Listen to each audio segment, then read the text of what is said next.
This is The Scoop for Tuesday. I'm Josh Holton with the WMNF News headlines.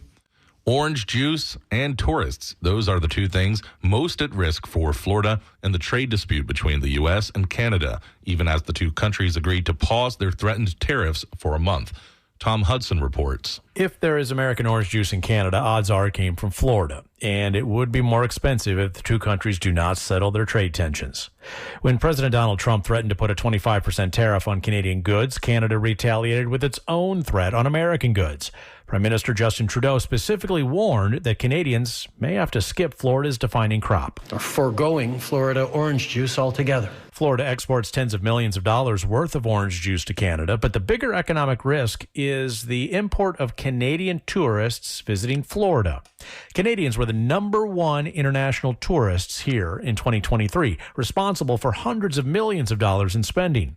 The number of Canadians visiting the Sunshine State was up 20% from a year earlier, and Broward County is one of their traditional destinations. The Prime Minister made this appeal to his constituents making travel plans. It might mean changing your summer vacation plans to stay here in Canada. The summer vacation season may favor Canada's humidity, even if trade tensions remain hot. I'm Tom Hudson in Miami.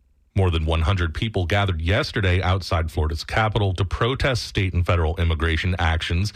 It's the second day in a row for the protest, and this time the group has doubled in size. Robert Lee joined the protesters both days.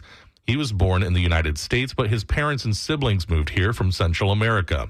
He says the recent ICE raids have left many immigrants feeling afraid. And I just know there's a lot of people in the Latino community right now that they're afraid, they're scared. They're afraid to go out to the store, they're afraid to take their kids to school. So I'm just out here trying to show that, there's a lot of people that support our neighbors. To show their solidarity, Lee says several local Latino-owned restaurants and businesses closed their doors yesterday as well. It was part of a protest taking place across the country called A Day Without Immigrants. Some immigrant families also did not shop and kept their kids out of school. The goal was to highlight the economic impact immigrants have.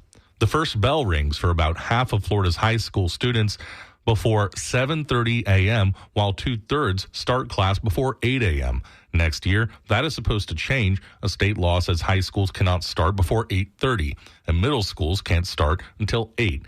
Jude Bruno is the president-elect of the Florida Parent-Teacher Association and spoke on the Florida Roundup Friday about the main reason behind the change. Research consistently shows that adolescents and teens need 8 to 10 hours of sleep, but struggle to fall asleep before 11 p.m., so it's absolutely needed. But Bruno says regardless of the research, parents, students, and other stakeholders should be able to weigh in on the change in start times. In the meantime, some school districts are scrambling to get the new start times to line up with bus schedules and extracurricular activities.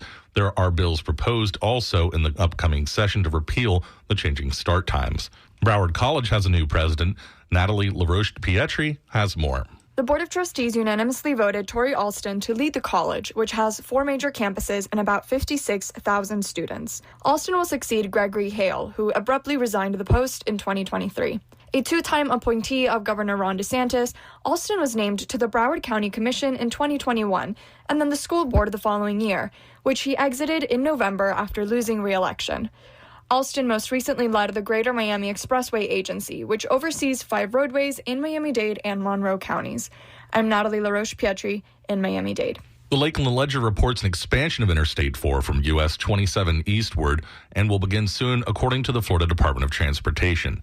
The Moving I-4 Forward program begins its Accelerated Start project, the agency said yesterday in a news release. Drivers will see construction along a 7.5-mile stretch of I-4 from US 27 east of World Drive in Osceola County. FDOT said the project will add an extra travel lane in each direction by the end of the year, providing relief to an average of 140,000 vehicles a day. Last year, Florida Governor Ron DeSantis announced the program, which will put more than $7 billion into highway improvements, and drivers may visit movingi4forward.com to learn about the project and get project updates.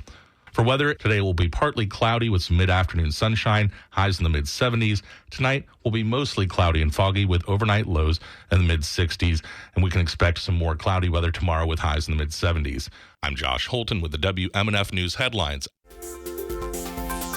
This is The Scoop, recorded at WMNF Tampa.